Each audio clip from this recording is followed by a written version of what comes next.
Зөё уцхан Меторонт байна. Өнөөдөр Eminescence Shadow-ийн Season 1-ийг бэлдэж хүргэж байсан ангиудаа нэгтгэхэд нэг бичлэг болголоо.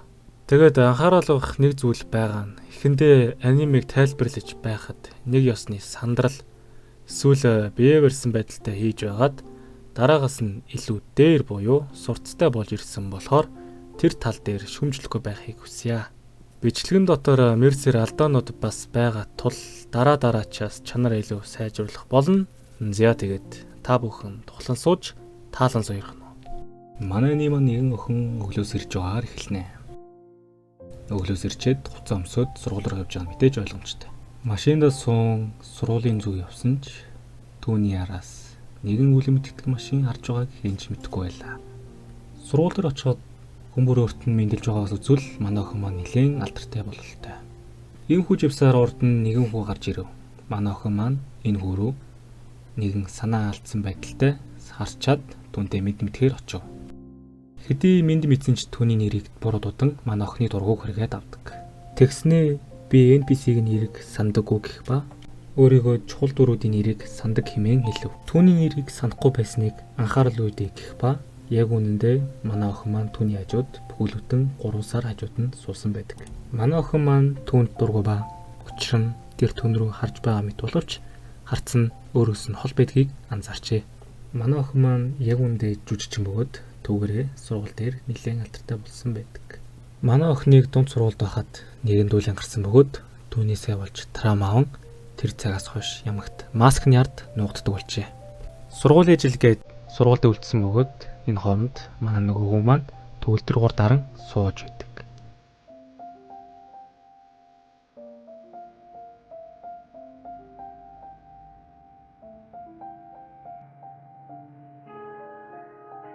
Оройч болж манай охин маань сургуулийн ажлыг дуусгачаад өөрийнхөө жолооч руу залгасан ч түүний жолооч руу хоёр үл мэдгэтгэхэд дээрч алхаж харахаас өөр аргагүй болж алхатал түүний араас нөгөө хүн маань харж байлаа. Манай охин маань харих замд түүнийг нэгэн үл мэдгэх хүмүүс хулгайлж авчив. Нүднийхэн буланд нь нөгөө өнөөх хүү харагдаад өнгөрөв. Нүдэн нэгэд харуул түүнийг нэгэн газар орсон байх ба түүний хулгайлсан хүмүүс хажууд нь байдаг. Энэ бүх үйл явдлыг өнөөх хүү харсан ба зүнхөө онголгол өнөөх хулгайч зүгээр авахгүй манай охиныг хүчрхийлэх гэж оролдох үед түүний дээрээс манай хүү маань буугаад ирэв. Бууж ирчээд эхний улгач өрлөөнд ярихад түүнийг ядрамгүй ялчна. Хоёр дахь улгач нь болохоор цэрэг байх ба манай хүн маань түүнтэй нэлийн үзэж гарна. Хоёр дахь улгач ч өрлөөнд ярихад түүнийг нэгэн төмрөөр зогсоодог. Тэр төмөр нь яг үүндээ зүгээр л хадас нилээн байх ба манай хүн маань түүгээр нэлээд сайн тулалдав. Тулааны дундуур улгач буур цутгах ба манай хүн маань үжилтэйгээд бууган зүгээр өгч байгаа. Өнөөх улгач дээрч манай хүн маань эцсийн цогцолтоо хийж түүнийг дуусгав. Манай хүн маань охиныг сулчаад өөрөө алуулсан байдаг.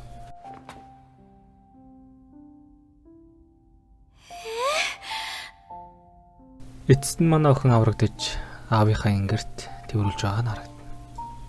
Дараа өдрөн ч манай охин маань сургууль дээр хурж ирэхэд түүний урд манай хүн маань зогсож байлаа. Жохон санаа алдсан янзтай түүнтэй мэдлэхэд манай хүн маань түүний нэрийг зөв дуудаж чаддаг. Нэрийг нь ч зөв дуудсанд нь гайхан түүний харц чөөр дээр нь харж байгааг манай охин маань ажиглав. Нэгэн мэдэн дээр нэг хүүхсэн гэх ба тэр нь яг үндэ манай хүү байлаа. Хүн бүр баг бахта ямар нэгэн мөрөөдөлтэй байдаг. Тэр мөрөөдөл нь юу ч хийж болно. Гэвч хүн том болох тусмаа тэр мөрөөдлөө мартдаг. Манай хүн маань яг үндэ тэр мөрөөдөл огт мартаагүй ба түүний мөрөөдөл нь хамгийн хүчрхэг болох байдаг. Хүн хэрвээ өөрийн гартаа зэвсэгтэй бол ганц хоёр хүний өдөөс бол тулалдаж чадна. Гэвч түүнийг буута өмсрүүлсэн бол яах вэ? Магадгүй тулааны урлагийн аварга байвал боломж байгаа. Гэвч хүний дээр цөмийн бөмбөг унвал яах вэ? Мэдээж энд хинч амьд үлдэхгүй тодорхой. Энэ бол хүний эзгар. Манай хүү маань цөмийн бөмбөгтж тэсч үлдэхээр хүчрэг болохыг хүсдэг ба түүний мөрөөдөл нь зөвхөн шидийн ертөнцид л биелэх боломжтой. Манай хүү маань хүснийхаа дараа өдөөний харуул өөрийн ертөнцид ирсэн байлаа. Түүнийг ээж болон аав нь угтаж ав. Төрсөнд нь хүн болон баяртай байх ба түүнийгч өрөөнд орж ирэн бөөндөө баярлцгаав. Энэхүү өлгөдөө хүүг Сид Кагон гэх ба ээжийг нээж аавыг нь авгээд явжээ. Дүүн төрсөнд хэн хүнээс илүү баяртай охиныг Кларе Кагон гэнэ. Сид манч Баро гэр бүлийн хүү болж төрсөн ба түүний гэр бүл үе үед хүлэг батар хийсэн байдаг. Бүгд түүний эгчэд итгэж найддаг ба түүний эгч нилээн авьяас тохион байв. Яг үнэндээ Сид байнга хүчээр дарж явдаг ба тэрээр хүмүүсийн анхаарал өртөхийг огт хүсдэггүй.Гээсээ гадуур тэрээр жин хүчээ гаргана. Хэсэг дээрэмчэдтэй тулдах ба дээрэмчэд нь тэрэнд огтхон ч юм бололгүй бөөндөө хүцгэн. Дээрэмчдийн дээрэмдсэн алтыг өөр юм болгоом. Тэр дунд нь ч нэгэн үдшгүй муухай амтан байсан ба Сид түүнийг аваад явна. Нэг газараа очиж түүн дээр бүхэл бүтэн 1 сарын турш янз янзын туршилтын түүний жинхэнэ төрхийг нь сэргээж чадав. Чөтгөрийн тухай нэгэн түүх зохиож ярин энэ охиныг өөрийн анхны дагалдагчаа болгон авав. Сид ч түүнд хүчнээс өгөх ба тэрээр хүүхдлээ Сидийг зүтгэхээр амлана. Энэ охин нь толгой маш сайтай ба түүнийг одооноос шар үстэй эльф охин гэд явчээ. Түүний эгч Мидгарын академид явхаар болсон ч түүнийг авч явах өдөр тэгч нь алгуулсан байв. Түүнтэй хамт алхах энэхүү үйлчлэгч бол түүний нэгэн дагалдагч. Шар үстэй эльф охин маань маш олон дагалдагчийг өөрийн багтаа нэгтгэсэн байдаг. Тэд бүгд яг одоо Сидийн эгчээ хайж байгаа ба газрын зураг дээр азаарч гэхүү манай гол дүр маань хутга шидтэл тэрээр яг эгчийнхаа байгаа газрыг олж таарна. Хулгайлагч нь түүнтэй хэсэг ярилцсан дүүгийн талаар ярилцж эхлэхэд Каларам нь түн рүү дайрна. Мэдээж юм болгүй нүүрэн дундаа ихц цохолон газар тунсан ч хулгайлагчийн хүн нь хурж ирэн халдагчид ирлээ хэмээн хэлнэ. Мэдээж тэд нар өөрсдийгөө сүдэр гэж нэрлсэн Сидийн туслахуд байдаг. Бүхий л хүмүүсийг нь алж идсаар эцэст нь хулгайлагч дээр хурж ирнэ. Эдгээр охтыг зүгээр өснийх нь өнгөөр дод ивч. Хулгайлагч сэлмээ суулан манай шар үсттэй маань тулалдсан ч эцэстээ маш хүнд шархаан бэртэнэ. Халаас аснаа нэгэн улаан өнгийн эвнүүд гаргаж ирэн нэгийг нь аваад ууж хүчээ нэмэн цутахын тулд газар зөмөлж зүхтэн. Сид газар доор төөрөн явхад хулгайч өмнөөс нь гарч ирэн тэр хоёр тулдахаар болно. Тулааны дундуур хулгайч маш бэртэл авч тэрээр улаан эмнүүдээ бүгдийг нь мангас төрхөнд орж Сидтэй тулалт. Тэдний эмнүүдээ уусан ч төдийлөн нэмэр уссангүй. Тэрээр дорхноо ялагдаж орхино. Дараа өдөр нь Сидийн эгч гэртээ нэлээд онцгой байдалтай хуржсэн ч дороо идэгэн тэрээр академи руу явсан байдаг. 2 жилийн дараа Сид эгчийн хараас явах ба түүний дагалдагчид цаг нь болсон одоо баяртай гэмээн Сидид хэлж Сид маань гайхан хоцроо. Сид маань 16 хүрч эгчээгээ явсан сургууль руу явах зуур өөрийн өмнөх амьдралыг санаанд орсон. Өмнөх амьдралтаа хүчтэй болохыг маш хүсэж шид гэж толгоогоо чулуун цогсоор машин зам руу гүн дайруулж өгсөн аж. Явсаар хоттой ирэн сургуультаа жорж туслах төр буюу бэкграундаар жүжиглэж өөрт таарах мөн адил төдийлөн анхаарал татдаггүй хоёр найзтайч болжээ. Энэ хоёр найзыг нь халдсныг нь халдсан, өндөр шарыг нь өндөргөе. Манай гуравч галт хэрэгэнд сун явах ба тэд нарын сургууль нь дундад зууны үеийн шаталсан сургууль байдаг. 7 сар туслах төр хийгээд нэг том алхам хийхээр шийдсэн нь тухайн сургуульд нэгэн алдартай язгуур охин байдаг ба түүнийг үерхэж гэж гун хаягдвал дүүр нь илүү бодиттой болно хэмээн бодож. Сургууль дээр очивол өнөөх охин нэг хөвгөнийг хайж байгаа нь харагдана. Оройн Сид түүнийг маш сандарсан, айсан, чичирсэн маягаар надтай үерхэж гэж говьл зөвшөөрч түүний 2 найз хийгээд өөрөө ч мөн гайхна. Энэ цагаан үстэй охиныг Алексия гэнэ. Маргааш нь хүмүүр өөрлөгөө нь харж түүний туслах дүрийн санаа бүтлгүцнийг гэрчилж хоол идэн суувал Алексия ирэн тэдэнтэй нэгдэнэ. Язгууртан тул маш чанартай дээд зэргийн хоол идэх ба Сид бүдүүлэг байн түүнээс салах байх гэж найдсан ч талар болж Алексия Сидийн сэлмэр тулдаг гэдгийг мэдсэн ба хамт бэлтгэл хийхээр болж 9-р төвшөнд буюу хамгийн мууд байгаа Сидийг 1-р рүү арын хаалгадан оруулж бэлтгэлээ. Алексиагийн хөдөлгөөн техник нь тийм сайн биш гэдг нь тулааны дунд мэдгдсэн идэж алхамар сайжруулсан нь илт байв. Сид шиг бүхэл зүйлээрээ дундаж хүнтэй үерхсэн шалтгаан нь энэ шар үсттэй сүү тавихгүй тулд байсан ба шулуухан би түүний найз зөвхөн байхаар шийдсэн гэж хэлв.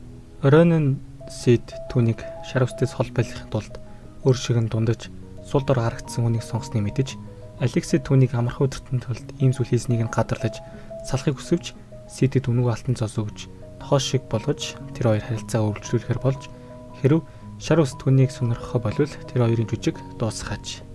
Дараачаас нь 2-7 хоног хамт цагийг өнгөрүүлж сүүлд нь тэр хоёр галт тэрэгэн тоорондоо ярилцах ба тэдний ярианаас Алексигийн ихч маш авьяастай чадвартай бөгөөд түн шиг болохыг хүсвч огт чаддаггүй. Нэгэн тэмцээний үед ялагдаж үзий ядаг ихч нь өөрийнх нь тулааны хөдөлгөөнд дуртай гэж хэлж тэр цагаас хойш өөрийнхөө тулааны урлагийг үзий ядаж эхэлсэн бөгөөд тэр хөдөлгөөн харин Сидэд таалагдаж хүмүүсийн үн цэнэг зүйл миний хувьд үнцэнтэйж миний хувьд үнцэнтэй зүйл тэдний хувьд биш гэж хэлэн Алексич галт хэрэгнээс буу. Маргааш нь Сид сургууль руу явбал урд нь өнөх шар үст хоёр туслахтайгаа манаг горыг хүрээл зогсноо.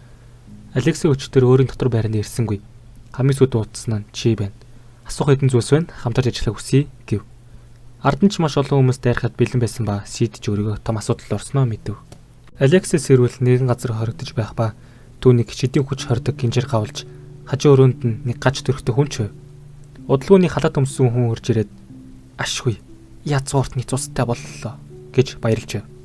Түүний цусаар чөтгөр бүтээх санаатай байгаагаа ч хэлв. Нэгэн өрөөнд Сидийг тамлж байгаа боловч Сид өвдөлтөг бол тэс чинь хамгийн гол нь энэ хэрэг удаа үргэлжлэх юм бол гэв. Тамлаад багтчээр сөнөн гар үе тий. За тэр жах. Алекси дээр очивол өнөх халаат дүн чинь ёстой л галзуу нөхөр байх ба Алексич түнтэй юм яриа л байждаг. Мо тэнгүүд тэднээс болж миний лаборатори гэсээр нөгөө гаж төрхтэй хүнийг зодож гарснаа нохон хоол шиг юм Алексигийн амруу нь хийв. Нөгөө мө готон шар Алексигийн ихчэд Сидийг хулгаж авах магадaltaй гэж гүтгэн. Хич нь ангийнх нөхд юм чинь үгүй л үдээгээд төдийлөн тоосонгүй. Гадаан нь Сидийн ихч дүүгээ орно гэж түтгсэн ч олон хүмүүс аргууд түүнийг зогсоож Алексигийн ихчин ч дүүгээ авахыг л хүснэ. Хэрвээ та нар яг үн шиг сайн ихчтэй бол яг одоо наадлаа их сабаа дарчих. Ашгүй Сидийг суллаж хийхэн зодлуулсан байх ба харж явбал араас нь хоёр юм тааж байсан ч нэг үл таних нь зөрв. Өөрөөрөө орвол баяртайгээд байсан ээл охин байх ба мэдээлэл өгж байгаа нь энэ. Түүний ярианаас Алекси амьд чөтгөрийн шүтгэгчд улгаасан гэв. Араас нь хоёр хүн тааж байсныг ээл охин маань янзалчиж. Сид баахан үнтэй гэсэн булганаа гаргаж нэг өрөг чимбийлэн чимгэлснэ. Энэ өдрийг хүлээж байлаа гэв. Энэ үнтэй гэсэн болгоно нь нөгөө дээрэмчдийг дээрэмдэж авсан зүйл нь шүү заяа. Удлуу өрөөнд нь үйлчлэгч хийж байсан цагаан үстэй хөөрхөн охин орж ирв. Ярианаас нь бид Сидийн тагалдагч 114 болсон ба тэд өнөөдөр том гихчийн өмнө дэгдэж Алексиг хайхаар төлөвлөж байгаа ажээ. Доошо бууж халахвал хоёр хааны албад нэгэн гутал шидсэн нь Алексиг их байх ба Сидийг хэрэгт гүтэх гэвэл хойно нь дагаж явагдсан хоёр хүний зүгт сунаж гайхаж байхад нь өнөх хоёрыг нь ална. Цаана нь хөргөөл Сидийн бүхэл хийсэн зүйлийг тэмдэглэж байх ба инхүүч өмнө хэллээ. Хөрхи Алекс бүр сүнсэн зайлцсан мэт байх ба хажуу талынхаа мангастаа энэ их чимээнд унтах хэцүү юм аа гэв. Ганц сануулж байгаа юм чинь одоо яалт вэ? Өнөх халаад нөхөр орж ирээд нэг том зүгээр мангасын бие рүү шахтал бүр том болоод нөгөөтгөө алснаа Алексиг суллчихдаг. Энэ газрыг нураагаад гарвал амжиж Алексиа бултаж эргүү илд барин алхвал гоцон шар зогсож байв. Яг үнэндээ Алекситэй сүү тавих гээд байсан нь түүний цусны л болсон байж. Галаатай нөхрийг энэ муу бүр санхүүж үлдэг ба Алекси түүнэр өөрийн хүчийг ашиглаж дайрсан ч цохиулаа унав. Яг тэр үед нь гол дүр гэсэн шиг Сид маань гараад ирнэ. Эхлээд мангасынхаа тулааныг дуусгаад дараа нь гол дүрийнхаа тулаан руу оръё. Өнөх мангас руу дайрсан ч доороо босч идэх ба Алексигийн чинь ирж тултана. Аль чадлаараа гэмтэж байсан ч өөрийгөө идэх чадвар нь дэндүү өндөр байв. Шар үстний үед нь ирэх ба өмнөний мангас байж үзсэн тул аль болох зовоолгүйгээр нэг дайралтаар ялна. За одоо гол дүрийнхаа тулаан руу оръё. Гоцон шар хэдий том амтайж хоосонгүй хүчрэг байв. Гэсэн ч Сидэд огтхон ч юм бололгүй цавчуулахад нөгөө улаан амийг гаргаж уун хүч нэмдэг. Чөтгөрийн шүтгчид нэг зүйлээр энэ юмнуудыг хийж байгаа бололтой. Өнөөхөл хүмүүс төрхөнд орж агуу хүч харуулж өрсөлдөгчөө ялах гэсэн ч Сид жинхэнэ агуу хүч гэж юу гэдгийг харуулж анимегийнхэн хамгийн алдартай үг болон хүчрэг дайралтаа хийнэ.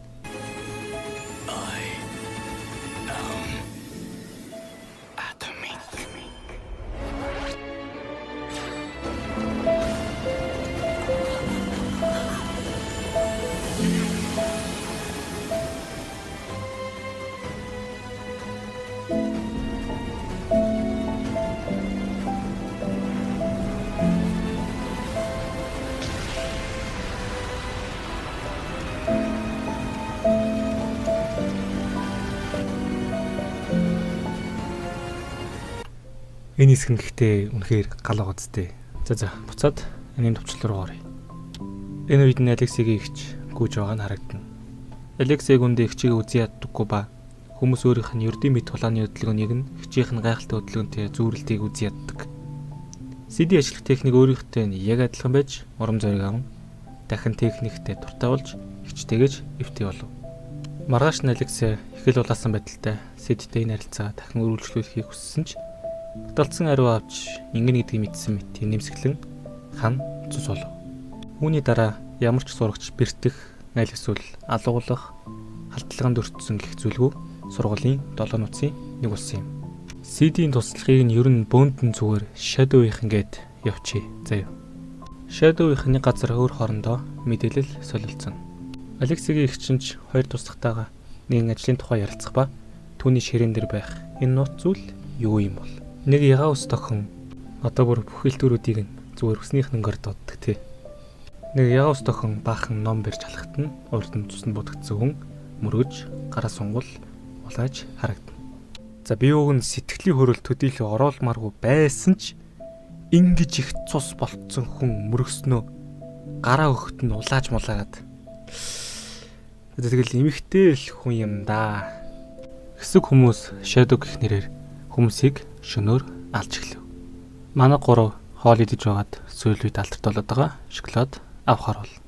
Нөгөө талд нэгч дүү хоёр сүрсэн балганаас олсон өнөх нууцлаг зүйлээ яга үст аав хоёрт нь өгөх ба ээж нь их сайн судлаач байсан аж. Сүүл үед гараад байгаа хүү амны хэргийг Алексия судлахаар хичээсээ зөвшөөрөл авна.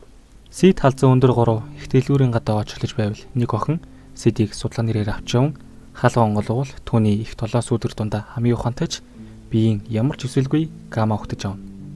Яг нэг зүгээр эвсэлгүй гэд дуудчихэ. Сид өмнөх амьдралын талаар баг зэрэг ярихад түүнээс нь санаа аван энэ дэлгүүрийг нээсэн аж. Нэг сэнти дээр суулгаж түүнд хийсэн бүхэнд нь шагнал гэснээ гэрэл цацруулж бусд нь ч үнд уярна. Тэд нарын ашиг нийт тухайн улсын мөнгөөр 1 тэрбум болсон байдаг. Сид гарахтаа нэг зоос гусаж эвсэлгүй охиныг туслуулахаар өгнө. Мөн 3 шоколад. Оройтож болохгүй байтал оройтсонд нөгөө 3 гүйж явхад Сид ч нэг юм мэдэрч хүндэр хэрэгтэй боллоо төрүүлээд яв гэхэд нөгөө юрч сүтэн юм болгоно. Сэжигтэй газар очивол Алекси алуучуудтай тулалдаж байсанд гайхна. Сүүлдээ нэг эсрэг 3 болоход Сид ч тулалдахаар бууж нэгийг нь алвал нөгөө хоёр цухтааж араас нь. Араас нь нөөсөөр нэгийг нь алвал эвсэлгүйгийн туслах үлдснийг нь авахар болж хөцөрнө. Дараа өдөр нь манай 3 өөрсдийн шоколадоо охтуудад өгөх ба Сид чихний тарсан охин дүүвэл тэр нь ягаа уст байдаг. Яг үнэндээ ягаа уст үржлэгдсэн бөгөөд хойд аав нь шоколад авснаа нь сэтгэлээ илчиж байгаа хэрэг гэж хэлв. Сидийн сургуульд удахгүй нэгэн тэмцээн эхлэх гэж байв. Орох орохгүйгээ шийдэж чадахгүй байтал эвсэлгүйгийн туслах нь сургуулийнхын дөрөв төвцтэй хурж ирээд чөтгөрийн шүтлэгчдийн тухай мэдээлэл өгөх ба Сидэд нэг санаа төрж тэмцээндээ орохоор болно. Тэрэнд нь ч калори оролцож өрсөлдөгчөө ялна. Дараагийнх нь ээлжинд нь Сид тулдахаар болсон ба Рос гэх сурагчдын зөвлөлийн дарга охин байдаг. Мөн сургуулийнхаа хамгийн хүчрэг сэлэмчин гэгддэг ажээ. Тулаанч эхэлж аманда хуурамч савсан цус хийгээд албаар тавчулсан болж өөрийн туслах дүрдээ орж байгаа нь энэ байв. Ялалтыг Росод өгөх гэсэн ч Сид босч ирэн дахин цавчуулах мэт болж маш олон удаа энэ үйлдэлээ давтаж эцэст нь шид шингэн дайрах гэвэл шүүгчин зогсоож ялалтыг Росод өгч Сид маш дургүйхан талбаг орхив. Тулааны дараа толгоо болгоод алхвал ардаас нь ягаа ус дуудаж нэг газар копи ууж суувал Сидэд ууттай жиг хөгж найз болохыг гуйв. Зөвшөөрвөл маш их баярлаж байгаа нь харагдана. Оройн нэг зүйлд санаа зовсон. Алекса түнтэй одоо ч үргэж байгаа болов уу гэж байсан ба Өөр дээр нь очиж бүр асуувал бид хоёр салсан. Анхнаасаа үерхээгүй гэж хэлвэл Ягаust ихэд баярлснаа хэлвэл Алексей дургуутсаж байгаа нь илт байв. Маргааш нь Сид ангитай байхад Росс орж ирэн зурагчдын зөвлөлөд удахгүй болох сонгуулийн таймыг нэг хүүхэдтэй хамт тайлбарлахаар болоход газар дугаар бололтой хүн төрхтэй юм. Эхэлцгээе гэд төхөөрөмж ашиглал сургуулийг нь шидийн хүч хаадаг бүрхүүл бүрхэх ба энэ үед нь ч Алексей ирж тааран өгсөн хүн байхыг олно. Сидийн анги руу хэсэг хүмүүс орж ирэн Россо тэднэр лөө шид ажиглан дайрах гэсэн ч бүтлгүүдэж тавчуулах гэтэл Сид завчулав. Дараагаас нь бүхий сурагчдыг том заалан тавьчихж хагас өгсөн Сид өөрийгөө сэрэж шидэн төдийлөн ашиглахдаггүй байсан ч маш жижиг хэмжээнд ашиглаж шархаа оёв. Ягаust ихч дөө ирэх өгсөн олдорыг судалж байх зур зон хаагалж нэг хүн орж ирэн дайруул Алексейгийн ихчин хоёр туслах түүнийг цухтаалгав. Сид зугтаж буй Ягаустыг алах гэсэн дайснуудыг өөрт нь төдийлөн мэддэгдэлгүйгээр цэвэрлсээр шатнаас унах гэж байхад нь барьж ав. Артефакт гэх олдор буюу энэ шидийг хорж буй нүдшиг зүйлийн талаар Ягаust Сидэд мэдээлэл өгнө. Хэсэг газрын шидийг төр хугацаанд хорж бас програмчилж болдог ба тийм ч учраас дайрагчид шид ашиглаж чадаж байсан. Одоо түүний гарт байх энэ зүйл нь тэр нүдийг холбол зогсоох боломжтой гэж хэлв. Даанч Ягаустад хэрэгтэй зүйлс доор байгаа өрөөнд байсан ба Сид явхаар болов. Артефакт яараас хэсэг алуурчуд явбал тэр бүгдийг нь алаад нэг өрөөнд тавьчихсан. Сүүлд нь энэ болт нөхрийг Сид алав. Эвсэлгүйгийн туслах өнөөх хөргөнд орж ирсэн Алексейгийн ихчийн хоёр туслахын нэг нь амьд үлдсэнийг мэдэж араас нь ч Сид орж ирэн юмаа хайж байх зур мэдээлэл өгч түүний сүдрүүд дайрахад бэлэн болсон ба ганц эвсэлгүй л дүнд оролцолгүйгээр зүгээр таамаг гаргаж бүх хэрэгтэй зүйлээ авсан Сид нарж яргах үед одоо хийж байгаа зүйлс нь дуусах байх гэж сүдрүүдийг ч бас тэр цагт дайрахаар болов. Сид явчихсан зүйлсээр өнөөх артефактаа сэрэж чадан газар доорх нууц сонголоор Ягаust өнөөх дайрагчид руу очихоор болов. Яг үнэндээ түүний ээж байгаа вахт нь нэгэн алуучныгаа төгсөн ба түүнтэй хамт судалгаа хийж байсан найз байсан хүн өргөж авсан нь одоогийнх нь хойдоо байдаг. Сурагчдыг заалан байхад зугаагаа гаргах гэж буудаж эхлэв. Яг энэ үед нь Ягаust тэрээд артефактыг идэвхжүүлэн толоолагч руу шидэж бүрхүүлийг нь идэвхгүй болов. Боломжийг ашиглаж өрөөс болон бусд нь дайрагчид руу дайрч тулалдаж байтал Сид хурж ирэхдээ зэрэгцэн бусд нь ч тулаа нэгдэв. Мөн сургууль даяар гал гарч эхлэв. Бүх сурагчид заалнаас гарсан байхад Алексейгийн ихч ирж Россоогоос болсон зүйлийг сонсож Shadow Garden гэх нэрийг сонсвол гараатав. Нэгэн өрөөнд дайрагчийн толгойгч номнууд шатаах зур сурагчийн хувцастай Сид та яагаад энэ зүйл хийж байгаа юм бэ гэтэл бага тайлбал Ягаустын аав нь байв. Учир гэвэл Ягаустын ээжид туслах нэрээр судалж байсан артефактыг гартаа оруулахын тулд байсан ба ээжийг нь алж охиныг нь өргөж авсан ажээ. Тэр хоёр тулалдвал Сид дорхноо завчулсан болсон ч Shadow болон гарч ирэв. Мэдээж дийлгүйгээ мэдэж байсан ч сүүлийн арга буюу хоёр артефакт нийлүүлэнгээ өөртөө нэгтгэж хүчтэй болон тулалдсан ч алуулан Ягаust энэ үед орж ирвэл Сид мэдээгүн дээр гээд доошоо був. Маргааш нь Ягаust Сидтэй уулзаж талархан өөр сургууль руу явах болсноо хэлв. Түүнд юг хийх хэрэгтэйг нь асуувал нууц гэж хэл сонин байдалтай хэлээд өнгөрөв. Сургуулийн сүрсэн тул зуны амралт нэрт эхэлж Каларе дүүгээ авч гэртээ харах гэвэл гэртээ хийх зүйл үсэд нуугдаж хичинж явах зур шар устээс захиа ав. Алексей аялал бэлтгэхээр ихчтэйгээ хамт дэлгүүрсэж байвал эвсэлгүй хүчрэн хүндэтгэл үзүүлэнгээ бараа санал болгов. Сургуулийн алдлын үед Сид Россыг хамгаалж завчуулсанд дүүнд сэтгэлтэй болж бэртгсэд донд байж хөөгүүд нь баярлана. Сид ариун газар руу явах зур Россотой таарч хамт явах ба шар устэл дуудсан гэж.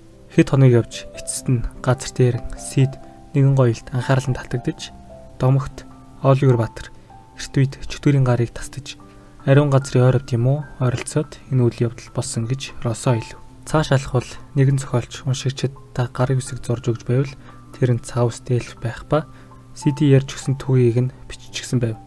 Түүний номон дээр даалгаврын мэдээллийг эртний бичгээр бичиж өгөв.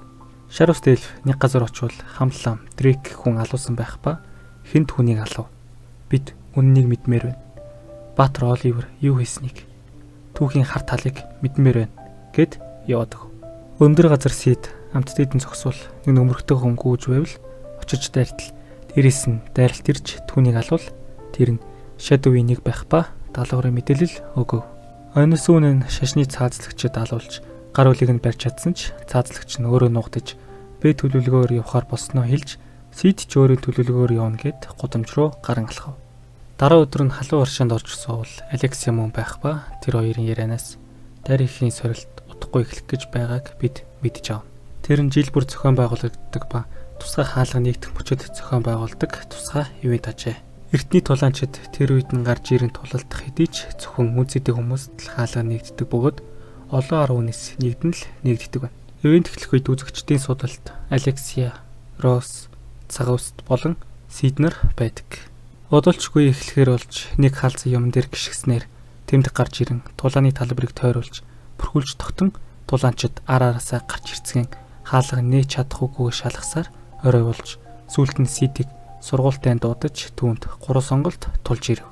Нэгт өөрөөрөө тулдах. Хэдий ийм зүйл болвол хүмүүс түүнийг шадивын хүчтэйг мэднэ. Хоёрт зүхтах. Хэрвээ ийм зүйл болвол сургуулиас нь хөөж хичээхэн царайг харж чадахгүй. Гуравдагын хувьд Сид дэшээ гэрэл цацруулж талбайн төвд шадиваар гарч ирэх ба түүний сонголт нь бүхнийг үл тоох байлаа. Хаалгач нэгдэж дотроос нэмэгтэй хүн гарч ирэв. Алексерос хэн гэдгийг нь мэдэхгүй байвал сайн мэдээлэлгүйч Цагаан үст нэрийг нь хэлэхэд тэр нь гамшигш улам авраараа гэдэг байв. Цагаан үст бүр эмэгтэй гэдгийг ашиглаж нөгөө халдсангаас мэдээлэл авахар болж Сидч түүндээ тулалдан тэр надтай адилхан юм байна. Бид хоёрын хувьд тулаан бол харилцан яриа гэсээр сүлдэн завчаад гисэн алгуулахад талбайн бүрхүүл эвдэрч тамга хаалга адил бол. Одоо хоолоо гайг болцсон болохоор жоохон чанга ярина за.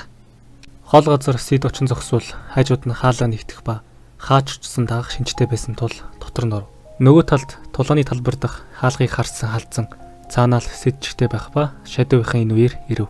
Эхлээд шар үстэй хэд өмстэйгээ ороод үлдсэн хэд нь цагаан үстийг процессан болж бусдыг нь иргэшилтэд оруулах гэсэн ч өөрийгөө хамгаалуулахаар халдсан процессын дуудаж нэгнийх нь завчвал хуурамч байж бусд нь харахаас өмнө буцаанааж асасиныг алав.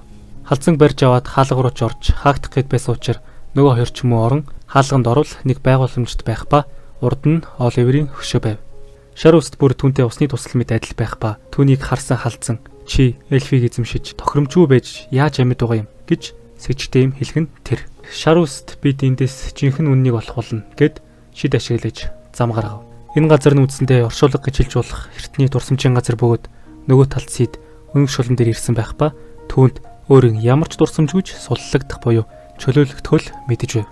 Чөлөөлөгдөхийн тулд энэ газрын цөмийг устгахад болох ба даанч цөмөр нойрдох тусам хичээдийн нэрэг багасгажээ. Эндх ерөөхдөө бол лаборатори жирийн гин зэмгүй хүүхдүүд дээр туршилт хийж олоох нөхсөн ч цөөхний намд үлдэх бөгөөд тэдний нэг нь Оливер юм. Сид чулуун хоёр цэцэрлэг түрээлэнд шулмыг баг байх үеийг нь олсон нь түүнийг хоригдож байгааг улмал хэрчилнэ. Оливер Баатар чөтгөрийн эсийг өөртөө нэгтгэн хүчтэй болсон ч түүнийг нь ашиглан чөтгөрийн гарыг тастан хорж шинэлэг чөтгөрийн эсийн их үсвэртэй болсноор өнөөх юмнуудыг хийж эхэлсэн байв. Сэжигтэй байсан халдсан энэ үед байсан ба эмийг хэрэглэснээр хөгшөрөх нь асар удаан болдог аж. Гэхдээ үүнд хоёр сул тал байв. Нэгт тогтмол урах ёстой ба жилдник. Хоёрт маш цөөхөн үйлдвэрлэгдэх гэсэн хоёр.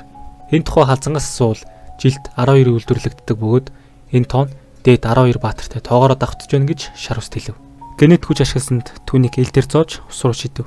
Гэвч муухан өгтөгөө гихчээр гарч ирээд нэгэн газар авчиж тэднийг хоёр хуваан өөрийгөө ховлон тулалдахаар болно.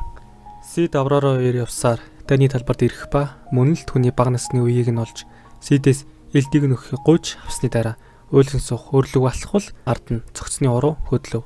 Очоод завчих гэвэл зомби мэт цэргүүд дайрч Сидч түүнийг аварч элдээ аван тулалдаж цогцсон овоо босгоод ил дээрээ авророгийн бага насыг завчив. Үүний дараа нэгэн газар руу шилжүүл тэр нь энэ газрын төвн байв. Шадовынхан хоёр хуваагдсны тулаанорог үед нь явсаар нэг архив бололт өрөөнд орж мэдээллүүдийг үзэж тэр байтугай камер гарган зургийг нь хүртэл дарах ба тэд бүгд чөтгөрийн эсийг өөрсдөө шахуулж гаж болсон үед нь Сид бүгдийг нь аварсан байна. Нөгөө ас нь харин өөрийгөө тод хомшиг хувилах халзан үе төмөр нь хязаар эцсүүлд нь ганц үлдснийг нь устгавал эхэлсэн газараа буцан ирэв. Халзан чинд байх ба Шадовынхныг хараад айсандаа Оливерыг дуудвал гарч ирэх бөгөөд хуваагдсан Шадовынхан иргэн нийлж энэ газрыг судалсны үр дүнд гарахаар голсон бөгөөд бүгд л гарцгааж амь аврагдсан халдсан харин хараан зүхэж байвал төвд нь хүмүүс нэвтэрсэн гэх мэдээлэл ирж очихоор болов. Нөгөө талд нь Сид шулам хоёр хэрхэн төвийг устгах тухай бодцоож хаалганы гинж таслах гэвэл элдэнд дийлэхгүй тул өмнө байх элдийг суулгах гэвэл зөвхөн сонгох зүүн л хариу өгөхөр байв. Мугууртал орсон хоёр хоорондоо ярилцаж алга болохоо мэдэж байгаа буюу суулгахыг хүсэх авраараад Сид жоохон л үлээж гэж хэлв. Яг энэ үед нь халдсан Оливер хоёр ирж Сидч тулалдахаар болж тулалдан нэлээд юм болсны дараа тулаан бол харилцаа гэдэг Сид түүнийг зүрхэхгүй байна гэвэл халзан юу яриад байгаа юм? Оливер түүнийг ал гэж хэлдэл дахин тулаан болцоож Сидийг ил дээрээ нэвцүүлэхэд орж ирсэн цагаас ансаар байсан нүдэ нэж барьсан да гэв. Дараа нь түүнийг барьж аваад алав. Халзан мухартал орлоо гэтэл энэ газрын шидийн хүчийг ашиглаж маш олон Оливерийн хулбарыг бүтээв. Хэд хэдэн дайруул Сид өөрийн хүчийг ашиглаж устгах ба хүчээ баг багаар цуглуулсны дараа одоо ашиглаж байгаа нь энэ ажээ. Одоо Сид энэ газрын төвийг устгахаар хүчрэг дайралтай хийн. Үүнийг Шадовийнхан 3 охин харан зогсно. Гэгээ орс үед Сид сэрвэл авраараа алуу болж байх ба Сидэд худал хийсэндээ уучлалт гуйж сайхан дурсамж бүтээлсэн талархаад алуу болов. Алексей Росс Цауст 3 энэ бүхний дараа хоорондоо нэгдэл байгуулах ба Алексей Мидгарийн гүнж, Росс Орионигийн гүнж, гүнж юм биш шүү. Цауст нь болохоор зохиолчоор тус нэгдэв. Сидийн дайралтаас болж усан давтсан хотод завин дээр шар үст энэ хуурамч энэнтэйгээс мэдээлэл авна. Хэвлээ зүгээр хуурамч гэдээ дуудчих. Мэдээлэлд өнөх газрын төв болсон ил дэвдэрч шидийн гих зүйлгөө болж нэг зочирдом зүйл нь гамшиг шолом Аврорагийн өөр нэр нь чөтгөр Диабло байв. Дараагийн үйл ажиллагааг Мидгарийн нийслэлд явуулах болсноо хэлж энэ үеэр эвсэлгүүд нэг хүн санал тавьж байх ба тэр нь гүүрний төсөл байдаг. Туслах нь орж ирээд судалгааны үр дүнг танилцуулж газрын тос олсноо хэлвэл эвсэлгүй хүний саналыг хүлээж авна. Алексей эгчтэйгээ хамт саунд ярилцаж эргэн тойронд болоод байгаа асуудлуудыг шийдвэрлэхийг хүсвч аав буюу хаан нь өөрсдийг нь хориглох ба хэлэх үгүйг нь сонсдог болгохын тулд олон улсын бүшийн фестивалд ялах хэрэгтэй гэв. Гадаа бороо орж явахад Росс бага насны дурсамжид тодхон үлдсэн масктай хүний техникийг дуурайх гэвэл би энэ сонирн болж цэжин дээр нь сонин зүйлв. Нөгөө бүшийн фестивалч эхлэхээр болж Сид хүрэлцэн ирж бүх хүмүүсийг ажиглан зогсож өөрийн нэг төлөвлөгөөгөө ярих ба хүнд тэрээр фестивалд оролцож хүн бүрт сул дорой харагдан хүчрэг дайснуудыг ялж гайхшруулах байв. Үүний тулд дэвсэлүүдээр очиж 5 жилийн өмнө Орос сургуу болсон хүний дүрд хуурахаар болоод хуурч бүр дүрдээ орохын тулд 2 мөрөө малталж хуцас сонгон явна. Гадаа гудамжинд жилд нэг нэгддэг өнөх хаалгын нэж эртний дайчаатай тулалдаж байсан гэх хүсний хавчаар тохин хавчааргүй. Сидийг сул дор харагдаж байсан тул фестивалд оролцох хэрэггүй гэж хэлэх ба төлөвлөгөө нь хэрэгжиж байгаа Сид харин баярлал урд нэг нөхөр түүнийг өдөж нарийн гудамжаар зохиж Сид хэдий амархан алж болох хэдий ч одоо цаг нь биш тул зодуулах ба хавчаар тулааныг зогсоож зодуулсан Сидийг шарах байхгүй байгаад гахаад хоцорно. Хоолны газар өөрийн төрхөнд орсон Сид өндөртөө юм ярьж ярианаас нь фестивалд Алексейг болон Росс оролцох ба мөн нэг хүчрэг хүн дурддаж өнгөрөөд өндөр бооцоо тавих санаа илүүл Сид төдийлөн толгой хэдэн хоол авч явахаар аваад яваад өгөв. Гадаагаараа далхаж байвал Россотой таарах ба хамт ярилцсан суувал Россо сүү тавьж байгаа ба ярианаас нь онцгой хүн гэдгийг бид мэдэж авна. Гүнж түл асар их хариуцлагатай бөгөөд гүнж биш ил цонгосонд нь бүхий л хүн эсэргүүцэж байсан ч баг үед нь тааралцсан нууцлаг хүний элдний техник их таалагдсанд элдийг сонгосон бөгөөд салхаар болоход Сид хоолноосоо нэгийг өгөөд салав. Маргааш нь тулаан болж байх ба өндөр Сид 2 байж өндөр аль болох мэдээлэл цуглуулж бооцоо тавин мөнгөтэй болохыг үзэж байх зур өөргөө их юм зансан дийлдэггүй явж байгаа шар юм гарч ирнэ. Өмнөх тулаан дуусаж Сид явах ба өндрийн яриаг сонссон шар анализ хийхийг зааяг. Нэгэн тулаанч гарч ирсэн нь болчлог хүн байх ба шар бүхэл зүйлээр нь хэмжиж 1364 гэж оноогно. Нөгөө тулаанч нь сул дорой харагдах Сид байж дахин оноогсон нь 33 гэх оноо байв. Тулаан хормын дотор дуусаж болчлог нь ялан гэвэл Сид ялж шар өндрийг үгээрээ мохруулна. Тэр үед хавчаар бүхэл зүйлийг нарийн харсан ба Сид хэрхэн өрсөлдөгчөө зогсныг мэдэж байв. Шарч буцсан Сид ирэн хавчаарыг ажиглаж гарах хариу түнд таалагдав. Маргааш өглөө нь өндөр Сидийг дуудаж гүнж Росс сүд залууга утгалаад цуцсан байна гэх мэдээлэлээр өгтөө. Алексей Цагауст 2 багийн нэг гишүүн буюу Россыг хайхаар ярилцахаар нэгэн хонголд Росс гүйж байгаа нь харагдана.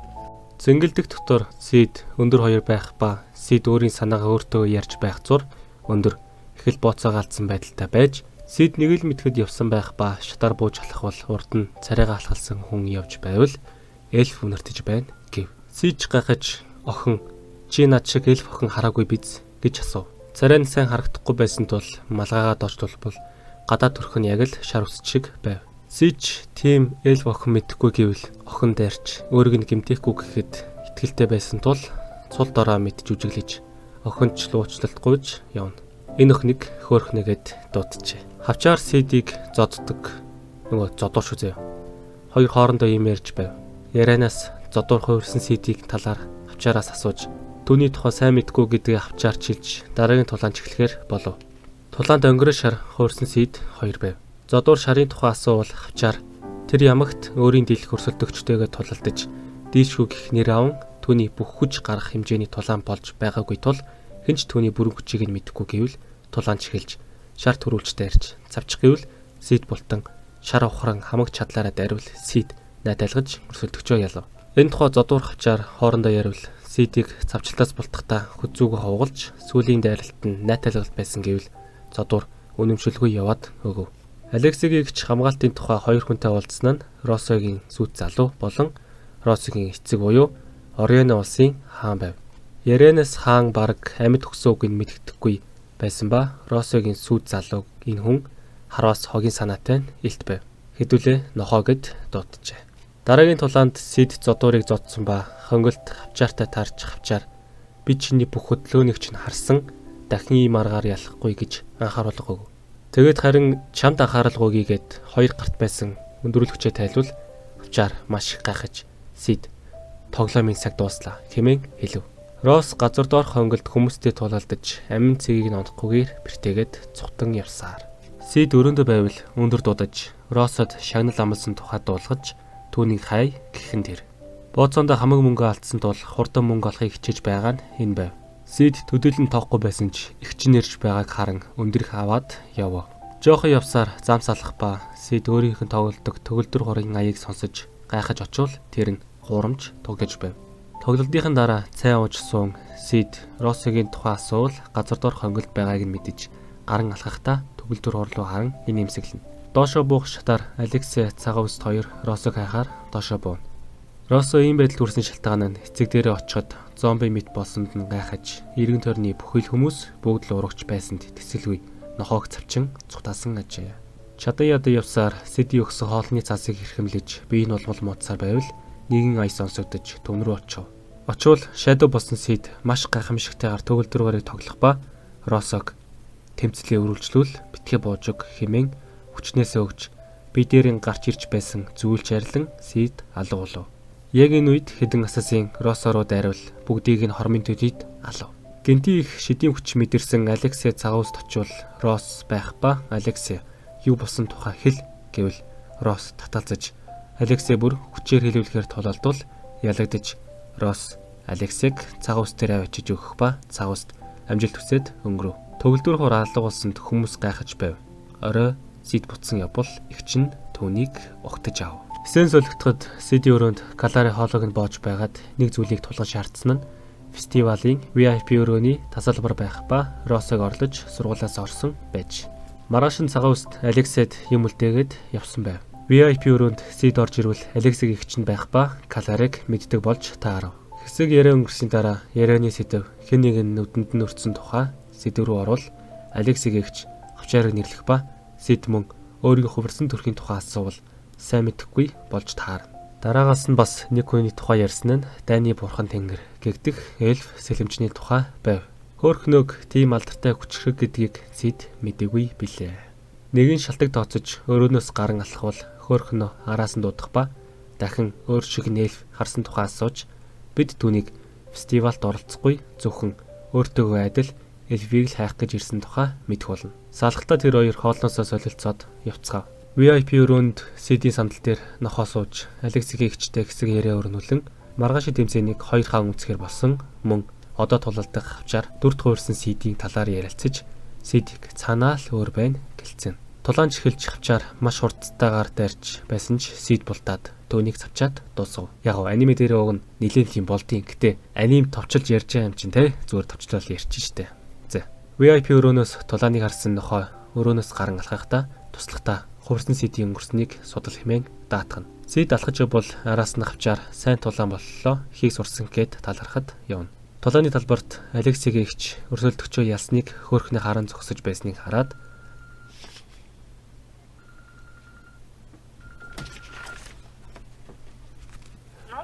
байна. Сайн байна уу? Юунасаа? Би чигтээ хамгийн чамартай бензин автомашины брэнд болох. Яах гэдэг юм бэ те? За, тулааны дараа гэсэн штэ. Тулааны талбарт Алексейгийн игч өрсөлдөгчөө ялсныг хөөхний харан зогсож байсныг хараад араас нь очиж юм ярилцахаар болно. Маргааш яах тухайгаа өөртөө ярьж байсан Сидийг игч нь угтаж аван нэгэн балгасанд Рос нэг зүйлд бэлдэж эхлэв.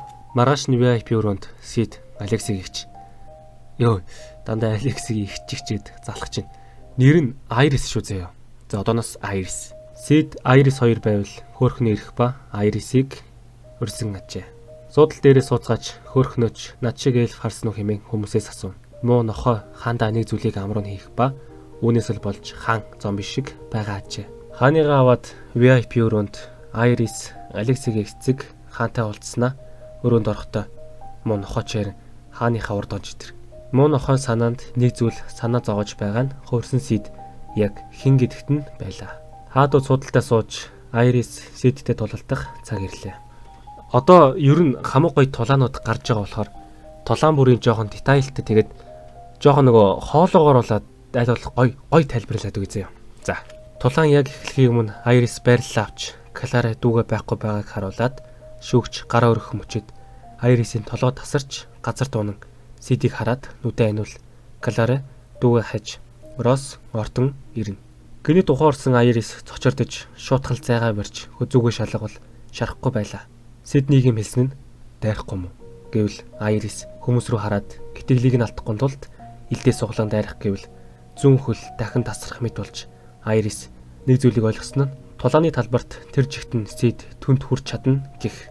VIP өрөөнд баг хүрсэн Росс гүжөө бол хамаалагчид алуулж хэн ингэсэн бол гэвэл Shadow-ийнхан хийсэн ба өөрийн зорилгоо биелүүл гин. Одоо Айрисийн баруун гар зүүн хөл тастулсан мэт болоход хүмүүс олон юм ярьцгааж Айрис уурлан шидэ ашиглан Сид рүү дайруул.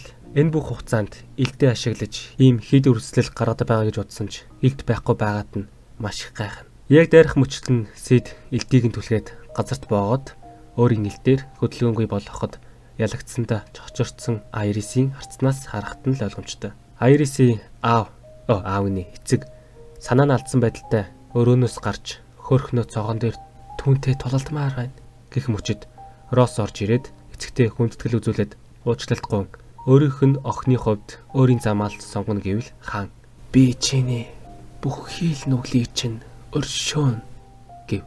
Тэр мөчтөн нохороо Росс дайрсан ч хаанаар өөрийгөө хамгаалж хаанч Россад хайртай шүү гэж хэлээд өхөв. Үүнд нь нохооч цочордож Росс өөрийн амиа хорлох гэвэл нохоо түүнийг зогсоо гэхэд хамгаалагчд нь асаасын байж дайруул Сид.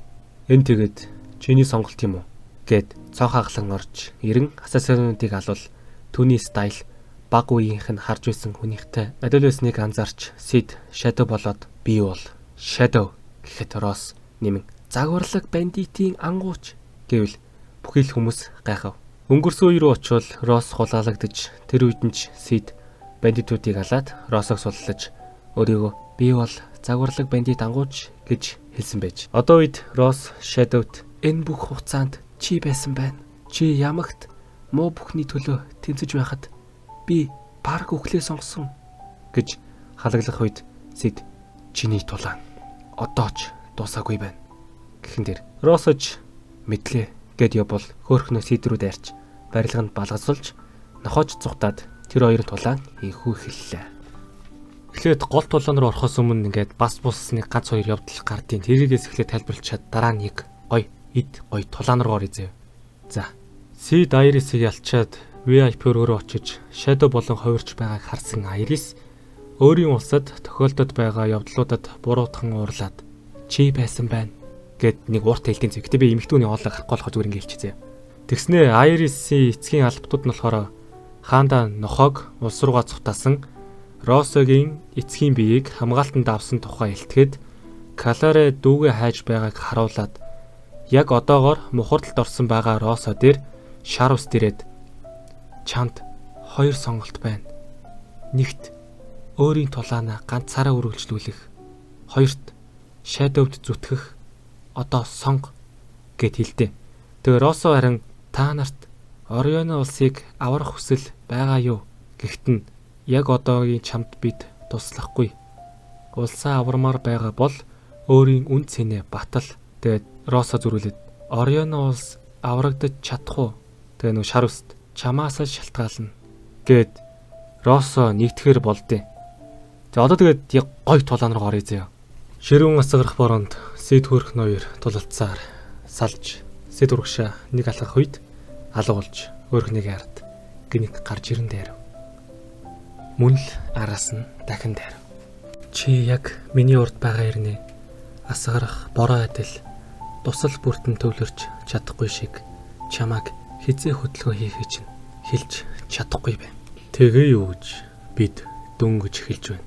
Яг энэ үед нь Айрис ирэх ба VIP өрөөнд байсан элдийг суглан дайрав.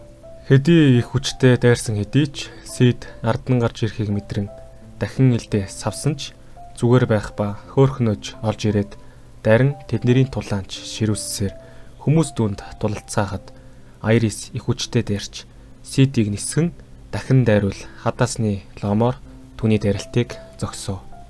Тэдний тулаан маш ширүүсэж тулалцсаар нэгэн галт тэргэн дээр гарч ирцгэн Сид битгий унчаарай да гэхэн тэр ширүүн тулааны дунд Айрис Сидээс асуултсав. Чи ерөн хингээ ч нэ? Би бол Shadow. Энэ нэр, энэ зүс, энэ бол миний үнэн зүгээр л уран зөөнөлт мөрөөдлийн илрэл гэж хэлснийхэн дараа хөөх нэрээд би бол Beatrix. Бид өмнө нь уулзаж байлаа хэмээн дахин асуув. Сид ч зөрүүлээд хэм мэдтий. Би хүч хэрэг өрсөлдөгчдийг л мартдаггүй. Та хоёрыг шалгаж үзье гэд усыг ашиглан тэр хоёр руу дайрав. Зөрүүлээд ч Айрис хариу дайралтсан. Дайралтаас нь болцсон Сид дээр ирж дахин дайрахад ганц өшөглүүлээд гол руу нисэж хөөхнөж цаг алдалгүй дайралтаа үргэлжлүүлсээр хадаасны ломыг нэвлэх үед Айрис Shadow гэж их л хорсон байдалтай хэлв. Тэд нар зүгээр тулалдалгүй анимегийн дүрмээр зам барилгынуудыг эвдэлсээр нэг цамхгийн дээр гарч ирэн нэг цавчхад нь алга болж ард нь гарч ирэн дахин дайруул зогсоогоод өөнд чинь тасчихсан гэв. Сидж хөөх элдэр бол чи надтай ойролцоо. Харин гихтэн яриаг нь дууслагүй Айрис ирээд их хүчтэй дайруул Сид идэвхгүйжүүлээд хөөхнөх холдуулаад би энэ маягаар ялагдахгүй шүү гэв. Айрис энэ үед нь их л зойрмог байдалтай Beatrix би амаараа түүний хөдөлгөөнийг хориглоё. Тэр үед түүнийг буулгаж ав. Гих үед нь Сид өдөөд оролдоод үзэлтэй гэв. Цахилгаан зөхөх үед Айрис элдэ байран Сид рүү дайраад элдэ тавьж ойртох үед нь эрүүл өн өшөөлөхөд хүчээ хоримтлуулсан хөөхнөө дайруул бултаад барьж аван тэр хоёрыг давхарлаад дээрээс нь өшөглөв. Тэр хоёрыг орхид явах гэхэд нь Айрис өндийгөөд буцаа тэр чи хотод аюул авчирсан. Би чамайг зүгээр явуулчих юм шиг байна уу? Яг одоо бүхий л албатууд хөдөлж байгаа хот улс доторх бүхэн чиний дайсан. Чамд одоо зүхтах газар байхгүй гэж хэлхүйд нь Сид инээгээд зүхтгаа хэн зүхтж байгаа гэж хаашаа яагаад гэж хэлэхэд нь хүрээд хэлэл чиг Сидийн шидийн хүч өргөжж тэр хоёр маш их зочирдов. Сид харцаа өөрсдөө гэрч болцоо. Газрыг ботолж тэнгэр нураах миний агуу дахин давтагдашгүй хүчийг мэдэр гэд дайралтай. Гэсэн чин дайраагүй. За тоглоом байсан шүү гэд алгуулчтэй. Үүнийг ч хараад Айрис хорсон ойлоо. Ямар шартай авгаа юу ихчөө те. Энэ бүхнийг сонин дээр бичсэн байсныг ягаа өстө охин ихэд хачиргалтай уншина. Хэдүүлээ чин нохой гэд байсан чин нэрэл энэ мөн нохой байсан заяа. Нэг хүний өмнө бүхийгод босон явдалд уучлалт гуйж байгаа эссен гардыг. Энэ мөн нэрэл нөгөө сугны үс бууны нохой юм билээ шүү дээ. Сүүлдээж хөөхнөө хотоос явж Айрис гаргаж өгнө. Анимегийн сизон дуусаж байгаа гэсэн шиг баахан дөрүүд хоорондоо юм ярьцгаагаад нөгөө өндөрчин өрөнд баригдаж өтөнд дидүүлэхээ шахацсан эссенийг ч харуулад шар үст Росог нэг газар дагуулж авчираад харваас хатуу самар шиг ихчэд Росог үлдээгээд хоёр охиныг 664 665 гэж дуудаад багт нь Росог оруулаад 666 гэж нэр өгөөд хамаг хувцсыг нь ураад өөрийнх нь эрхэмлдэг Сидийн өгсөн хоолны цаасыг нь ураад өөрт нь юу ч үлдээлгүй шинэ хүн болгож байгаа нь энэ юм байна. Ийхүү аниман Сидийн алдарт төгөлдөр хурийнхаа аяыг дарж байгаагаар дууст юм аа. Ёо за ингэж нэг юм анимегийнхаа эхний сизний ард гарлаа да. Бүхэл бүтэн 5 парти ард арай гэж нэг юм гарч байна да. Тэгээ яг хуу анхандаа бол бичлэг хийхэд бол ялчгүй юу байсан л та нөгөө текст бичээгүй шууд ихний бичлэгийг хүргэж байсан болохоор юу байсан. Одоо бол яг хуу гайгүй л дээ. Гэтэ надад бол яг одоо ганцхан асуудал байна заяа. Тэр нь юу гэхээр миний мик өстой болдгоо. Та нар анзаарсан бол бичлэгэн дундуур миний хоолой нэг янз ингээд сонь өөр болоод байгааз. Энэ мик ингээд амар сонь ажиллаад байна заяа миний микрофон бол. Хэрвээ та нар энэ харагдж байгаа яг данс руу донешн явуулчвал би яг та нарын донешнээр шинэ мик аваад тэгээд улам илүү бичлэгээ чанартай сайн түргэн шуурхаа оруулахыг хичээнэ заяа. Би нэг ганц микрофон дээр өдөржингөө ялчгүй ажиллаж байгаа болохоор хамаг цаг аваа явчихад байна л да. Тэгээд намайг дэмждэг та бүхэндээ баярлалаа заяа. Тэгээд яг одоо над subscribe дараад лайк бас дарчих. Тэгээ одоо хэдүүлэнд энэ анимегийнхаа season 2 л үлдлээ те. 12 ангитай болохоор би яг шууд 2 part болгоод оруулчихъя гэж бодож байна. Тэгээд энэ аним үнэхээр гоё сонирхолтой байж бол чадчих байгаа зү. Гоё тулаантай. Гэтэ би тулааны тим сайн яриаггүй ч гэсэн надад бол үнэхээр сонирхолтой яг таалагдчихсан аним болохоор та нарт яг товчож ярьж өгөхөөр бэлтдээ тэгээ сонгосон шүү. За тэгээд дараагийн бичлэгээр уулзтлаа. Баяртай. Боорос.